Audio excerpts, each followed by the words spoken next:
What changed in 2026 that makes old retention tactics less reliable than they used to be? A lot's changed so far in 2026. Three things converged if we really think about it. It's the billing inertia's gone.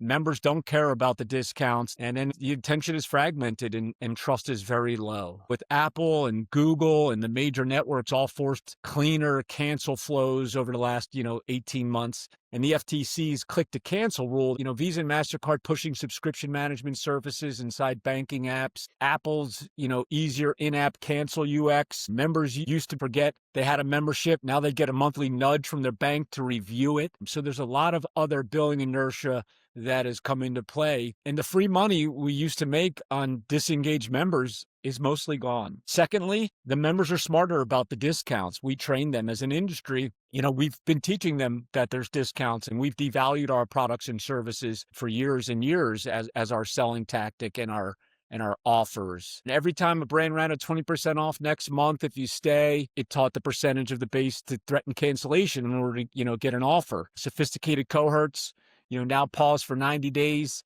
and wait. So they now know when they're going to get offered discounts and lower membership fees. And discounting as a retention lever has a half-life, and we're way past it. Third, the attention is fragmented and trust is low. This is a really big one. And I think we all know this. We all feel this every day. Email opening rates on retention nudges are roughly half of what they were 3 years ago. And SMS deliverability for traffic is getting choked by carriers, right? T-Mobile a couple weeks ago put a new security in place. It's even more impossible to send out SMS to the members who want your SMS and communication. So things are getting very difficult there. So the old playbook, send a reactivation email at day 45, the discount at day 60, the firing, it's all firing into a void these days.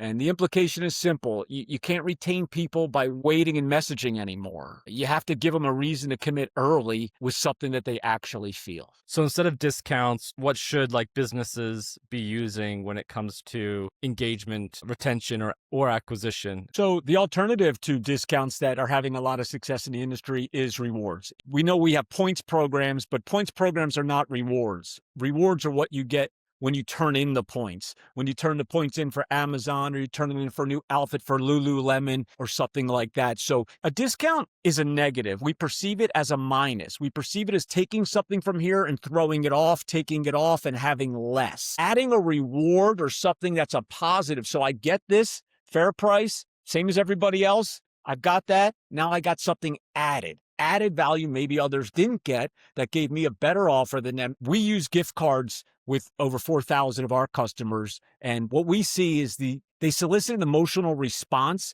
So points have no response. You're like, great. What do I do with the 300 points? Fundamentally, huge difference in a points program and a real rewards program. So I think even if you were giving points and those points were going to cash out for an Amazon card and so forth, you would still be presenting and still should be promoting the rewards you get, the Amazon, the new kicks for your workout journey, night out on a town, the movies, Sephora, things like that are really going to drive more of a full or bigger picture than some sort of a discount off of something for 1 month. Discounts, that's literally eating into your bottom line. Obviously, paying for rewards can eat into your bottom line as well. How does that balance out? Are rewards generally more cost effective? And is there anything they can do to be made more cost effective? Let's evaluate a discount versus a reward, a subtraction versus an addition, right? So when we give, let's just use it for instance, we are going to give every new member that joins in the month of May, we are going to give them a $20 discount, okay? 100 people walk in the door, 100 people get $20 off. That just cost you $2,000, 20 times 100, okay? Just cost you $2,000 in revenue that you are not bringing in, right? If you give a $20 reward and you have a platform that makes pay on activation, like a promotion involved, if you're paying on an activation and you're getting some breakage of the rewards, imagine 100 people join and you're only paying for 50% of those rewards that are activated. You then have a $1,000 cost against that acquisition instead of the $2,000 cost. That is 100% savings. Here's the thing. That's enough. That should be enough for you. That should be enough for you to stop discounts, stop the bleeding, stop devaluating your product and service. But here's the thing. It's going to actually increase the top of funnel by 20% because people don't want the discounts like we think they do. People want more. People want a story. They want the brands that solicit emotional response. I'm going to tell everybody in the fitness industry that's listening, nobody's driving past your club to go to another one 3 miles away because they had a month free, okay? Discounting and devaluing is only because it's all we've had in our industry to create an offer, a weekend, a get off your couch, a closeout. So we started with discounts and we started with free months and we started with all these things. It is not what the marketplace has ever asked for. Why is the first 30 days now the most important window in a member life cycle? Any customer on board across any industry, they are finding the science is the initial 30 days. We used to call loyalty. We used to call it repeat. Most churn that will ever happen on a customer happens early, and behavioral commitment locks in by day 30.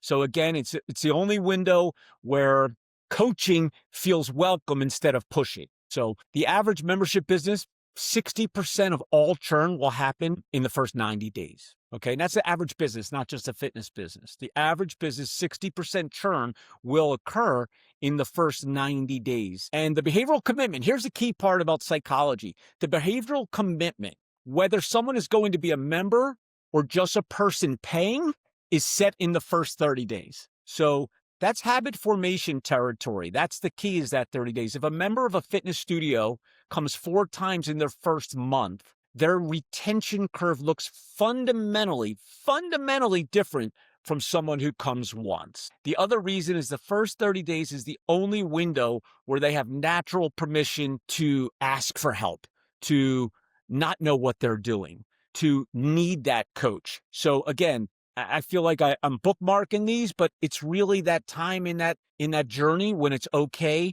to push them and coach them and tell them that they need to do something else if they want to be successful and so forth. So that's really a big thing, that we see work. And then another big part a lot of operators miss is the first month is also where every operational seam shows. Okay, what does that mean? That means the first ACH attempt, the first credit card declines, the first time a schedule doesn't match what the salesperson said, okay?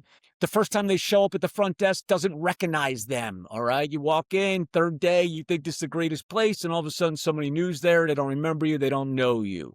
That's a big thing. Every one of those is a turn trigger, and almost none of them get caught by the marketing. So the first 30 days isn't just a retention problem. It's where marketing, ops, finance, everything either align or start losing money together. You've mentioned a lot of things there that can cause friction and cause people to drop off. So where do operators usually lose most members early? Is it onboarding, payment friction, habit formation, or weak follow-up? Well, all four. All four in roughly that order. So that's a great order. The common thread is passivity. All right. It's being passive. Okay. Winning brands act toward or engage with the member at the behavioral moments, not on a calendar. So you're going to hear this a lot here. Okay. So let me just say this again. Winning brands act toward or engage with the member at a behavioral moment, not on a calendar. Remember earlier where I said the 45-day, automated is going into a void? We can't do these things in a calendar anymore. We need to really go out and engage with the members and the customers. So let's start with first, the silence after the sale, okay?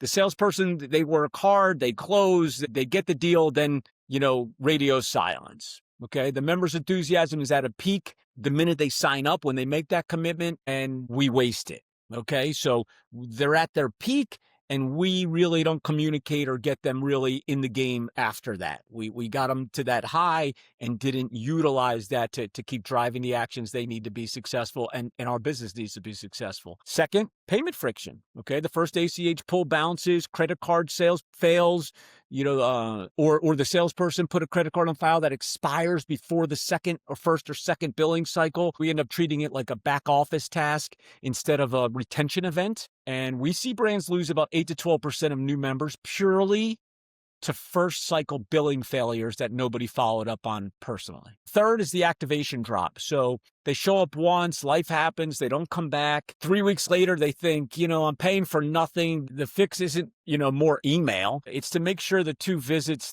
and 3 visits happen in the first 14 days. So let me say that again.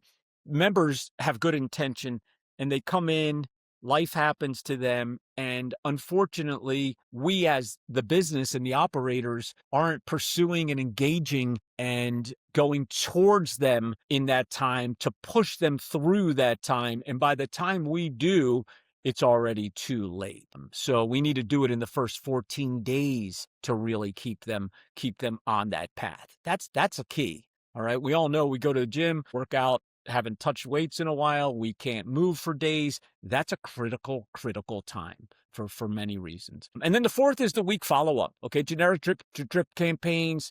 Everybody gets the same email mix. They know that everybody's in the same mix, regardless of what service they're using. So right now, customers they're sending out the same welcome email. They're sending out the same follow-up emails. They're not different if you're on PT. They're not different if you've come in 3 times. They're not different if you've lost weight. They're not different if you've referred to people that have joined. They're not different based upon the time of the day you work out. They're not different based upon probably even the club and the network you work out on.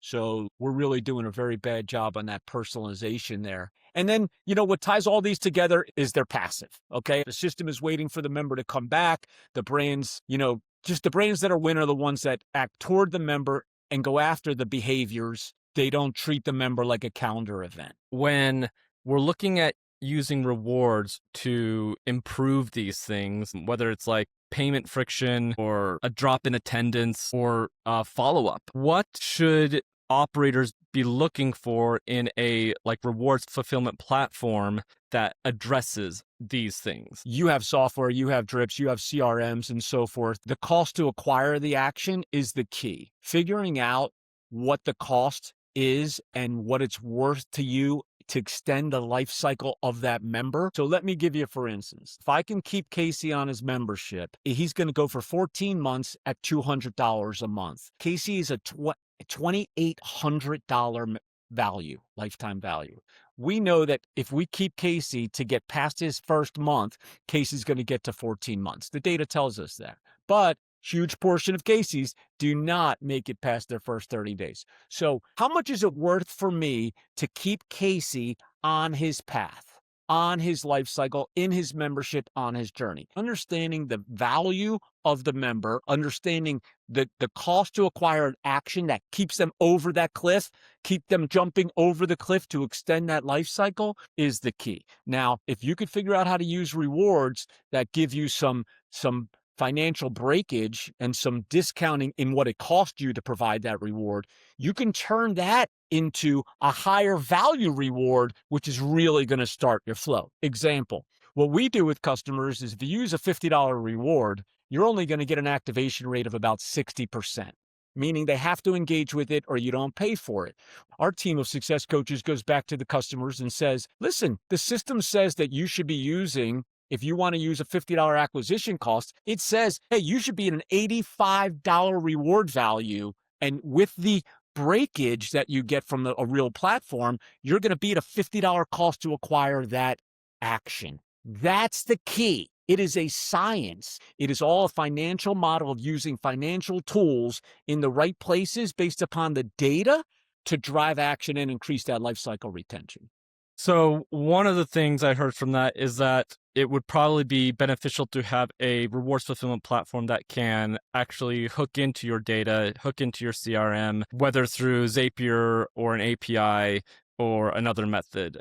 Is that correct? Absolutely. You want it automated. You absolutely. And in today's environment, that's going to be pretty straightforward. So at Promotion Vault, we're big Zapier Platinum partners. We believe Zapier is a huge middleware where you could hook up your Google Sheet to automate in. You could hook up your email to automate in. You could hook up your payroll system at ADP. When you have a new employee, send in their name, birth date, and start dates. I like to call it, as you probably know by now, magic. It's all become a lot more seamless, but absolutely integrate. Have somebody on your team that could do the integration. The timing in which the rewards hit and validate is the key. it actually drives them to then do that next step. So we could show how rewards immediately are affecting those actions and behaviors at the clubs. You mentioned a weak follow-up as one of the issues that kind of is a barrier to entry or barrier to retention rather in the first 30 days. So regarding follow-up, it sounds like also a reward platform that can have like automated follow-up, at least when someone is sent a reward and doesn't necessarily engage with that reward, having a cadence that's not spammy but is going out. Is that something that would be valuable as well? Absolutely. There's plenty of platforms out there that are going to automate best practices for you. At Promotion Vault, there's a couple ways that you could send rewards. You feed the email or phone number into the system, and our system sends email, SMS. They're branded. They've been tested by all of the Gmail and all the inbox for all the right credentials, not heavy on images and all those different things in the subject lines, and they get delivered really well. Same as SMS. They opt into SMS that they want to use their phone number to access their rewards going forward. When a record, we call it, somebody that's eligible for reward comes into the platform, we immediately send out the fulfillment. We say right reward to the right person at the right time. We send out and engage with that fulfillment, and we have best practices. So sending one communication that maybe gets bypassed, maybe goes into a folder, maybe they just didn't see because it was a Saturday or a Sunday, that's not the greatest service. We believe, and we have data that shows that if somebody has a reward coming to them and they get that reward, and it solicits that emotional response of those brands, they are going to be better members and customers and continue in the steps that you want them to of your life cycle. So getting them the reward and making sure they know how much you want them to have what they have coming to them is the key. At Promotion Vault, we send up to 6 smaller emails within a 30-day window to get people to engage and take their reward and get what they have coming to them. So by the end of a 30-day cycle, it has run its course. If they have not engaged and you do not pay for the reward, that offer's expired, and we do this with millions of dollars in rewards. I'd be careful. The most difference with us and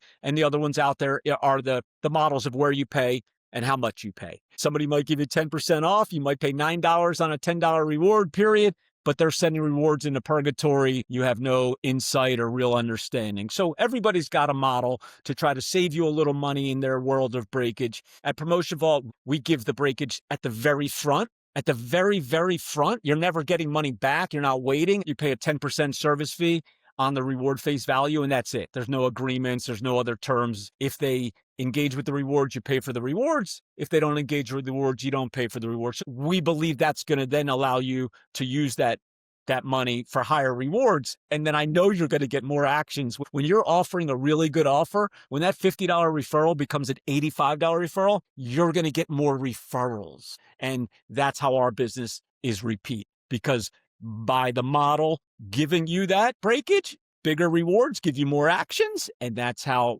we service our customers. What kind of rewards actually improve behavior without training people to wait for discounts? Small, certain rewards, immediate gratification. So earlier you asked about that integration, the Zapier, the API. If you don't have those, you're not going to have the immediate gratification, or at least the immediate touch point to them that they've earned. And then the third is outside your category. That whole thing of added value. I want to become a member of your club for a fair price. I want to pay what the other members are paying. I want to pay what the market is showing is a fair price for this. I don't want your juice bar. I don't want a month free for referring somebody. I'm already a member. I'm not looking to get a month free of the services I've already agreed to for this member. So the key is adding a bigger area around, a bigger world to this member. Give them Nike shoes with their workout, okay? When you do a challenge, have that challenge by Sephora, Nike, and Target. Using these big brands is really going to be a better play than giving them more services at your club. And in turn, they're going to be better members. They're going to retain, and that retention is what's going to make them a better member and use the other parts of your club.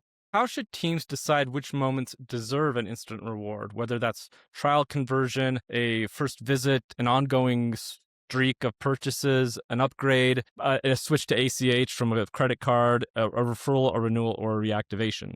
Data. Start from the data.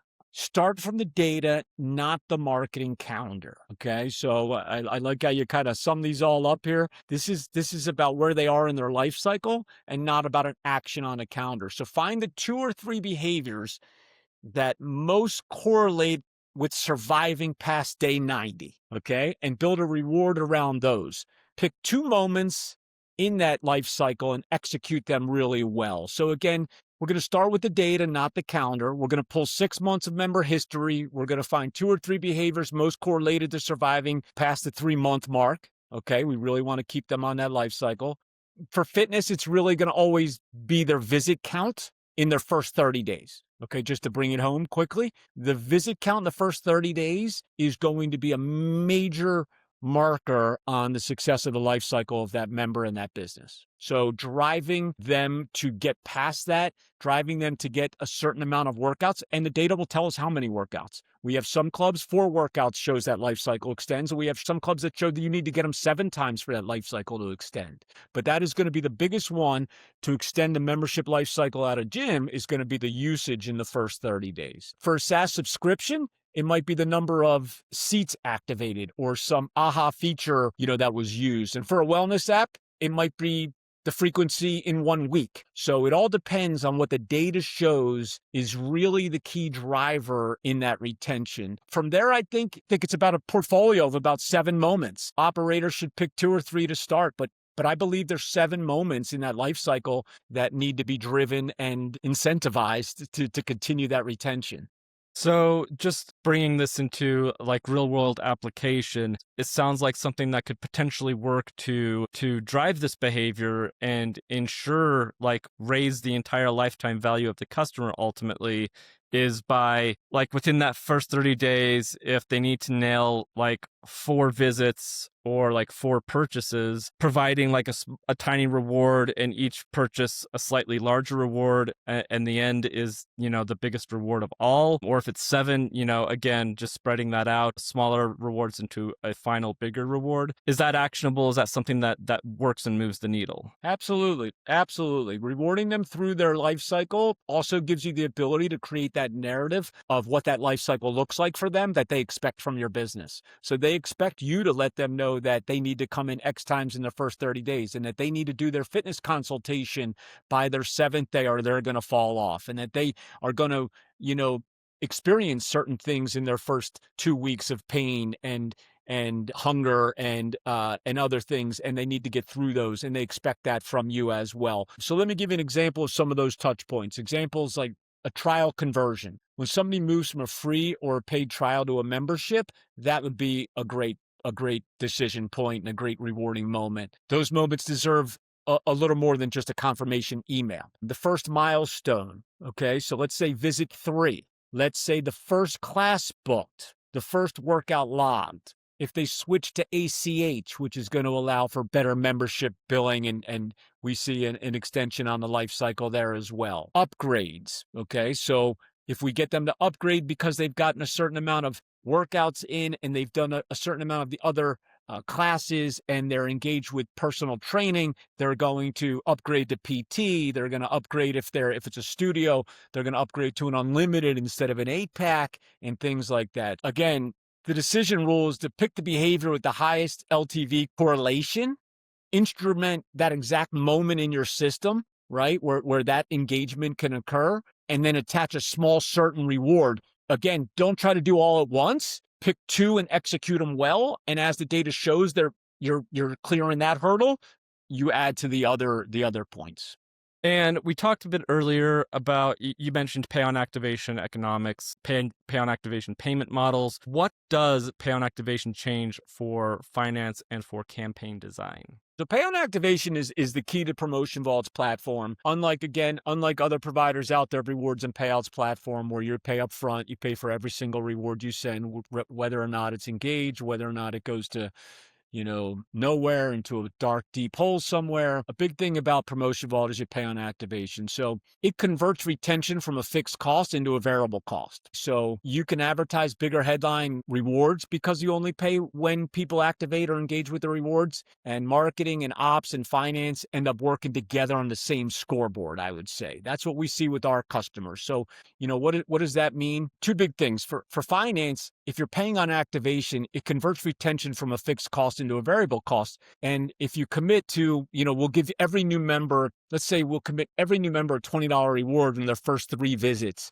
You used to, have to budget that as a marketing item, 20 times the number of new members, regardless of the behavior. With the pay on activation, you only have to do that number actually engages with that reward. And that's going to allow you to scale, and that's going to scale with your success. So CFOs and, I call them the bean counters in these industries, in these businesses, they love the math because it bounds risk on the downside. Okay. And then for campaign design, as far as rewards on activation only versus just paying, it allows marketers, it allows these teams to, create bigger offers when you're only paying for the rewards that are engaged and activated. And we know as a science at Promotion Vault what that's going to look like because we do so many rewards live all day, every day of every value. You can do more compelling advertisements, more compelling headlines, bigger numbers. You can run a $25 to your favorite coffee shop on your 3rd visit without the bleeding margin and so forth of the no-shows, because the no-shows don't count against you. It lets you A/B test aggressively. So if you're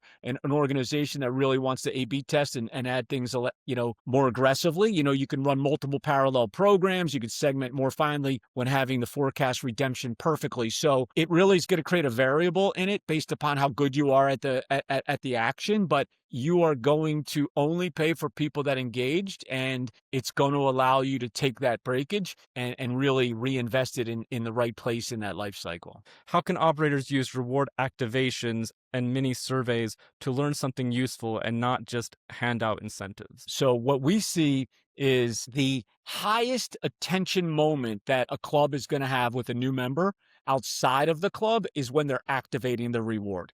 Any rewards that they're receiving from you for actions that they've done, you're basically giving them money in an account. They're very engaged. And when they engage with that reward is a great time to move the needle and continue engagement. So at Promotion Vault, what we've done is we have what we call Data Vault, but they're basically mini surveys that are on top of every reward that you send. You could ask any questions you want. You could do an NPS, you could do a 0 to 10, you could do a 1 to 5, you could do a Likert. It's all automated inside here, very easy. What we find is that when people are getting the reward, we have a 97% organic response rate to the questions. In today's world, we ask people to fill out surveys, and we get barely 20% of survey completions would be great. And we tell people, complete the survey and we'll give you a $5 Amazon card. Give us something. Complete a survey and give us this stuff, and then we'll give you something. What we do at Promotion Vault is we believe that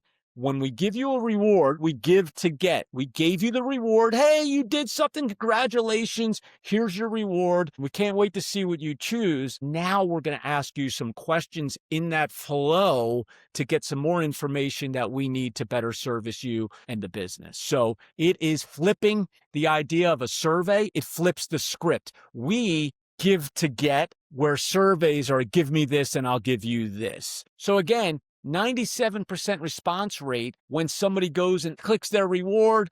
They answer, yes, I love it. Yes, I have 3 people I'd like to refer. And then they go and get their Amazon reward and so forth. The data that you collect in the reward experience and the reward flow, we also have AI intelligence that will take that data for you, and it will put a synopsis of what, not only what people are answering in your whole customer base, but it will also take just Brian's answers and give you a little insight into your member Brian as well. Does that only crunch information from answers, or does it also crunch data regarding how well a reward is performing at a certain touch point? What kind of insights can you get altogether from this AI intelligence tool? It's a mix of both. I'm going to give you an example. We have a customer who gives a $25 reward for referring a successful new member.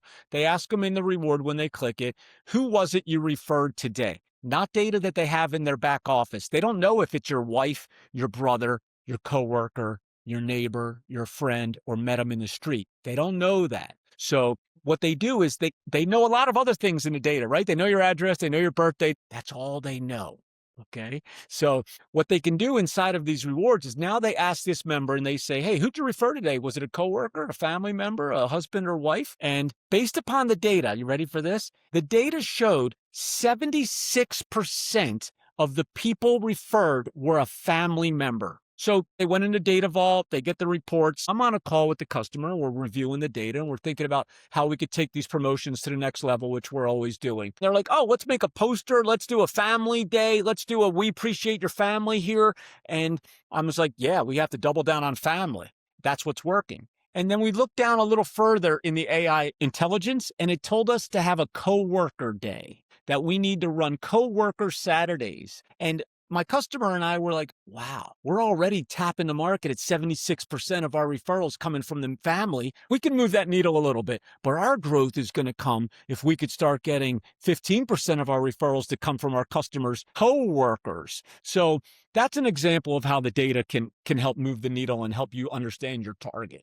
So, if a team wanted to launch like a practical program to increase retention in their first 30 days using rewards, what should they do? First thing we do is we want the door to swing. We need somebody to come into the club as a prospect or a guest or somebody that just joined online. It's their first time. We need the door to swing. After the door swings, we need the guest. We need the trials. We need the guests to try the club. We need those workouts to happen. And that's step two. So step one, prospect coming into the club. Step two, getting a guest trial, not just a walkthrough, getting a guest trial. After they become a member and convert from a guest, so that's a third process. We need them to convert from somebody who did a trial to a conversion to a member. After they become a member, the next step of the life cycle is we want them to sit their butt in the seat because we want to do some sort of a fitness assessment or a kickoff, some brands call it. And we want to be able to get them in that seat so we can talk to them about the club, other services, personal training, their goals, and so forth. That is such a critical spot right there of getting people to complete a trainer meeting. That is a big springboard jump off point. The next thing from there, after that, trying to get them to buy PT, maybe upgrade, maybe increase to 12 classes instead of 8, depending on your services. After that, what do we want them to do? Obviously, retention, which we learned earlier is keep coming in a certain amount of times to make it a habit. But what we really want them to do is refer somebody. And that referral starts that life cycle again at the door swinging. So imagine this. Hey, prospects, try the club and get a $10 reward of your choice. Amazon, Nike, Lululemon. Convert after your first workout, and we'll give you an additional $10 reward in your rewards account. Then book and complete your fitness assessment. So you'll get another $10 reward for completing your fitness assessment, which now gets more butt in the seats. Again, I want to be clear here, not booking your assessment, completing the assessment. Okay. So when we think of cost to acquire and ROI, it has to be on actions that our customers have determined have value to them. So it is not on a booking, it's on a completion. So you got what you want, and then you have a cost against that butt in the seat. So that's how we get our math. And then what we're going to do is we're going to throw a reward at $25 for every new member that you refer in your first 30 days as a member. So now we're driving them. If I get you and refer you to come into the club as a referral in my first 30 days, that's going to help my retention because I'm now going to come with you next Tuesday, which is your second day, which helps my retention. So getting you to get other people involved in the club at the same time is going to in turn push those things that we need to kind of get you through your onboard as well. Awesome. Thank you. Did you have anything you want to add in closing? I've been in the fitness industry for a long time. Promotion Vault services a lot of customers in a lot of different industries.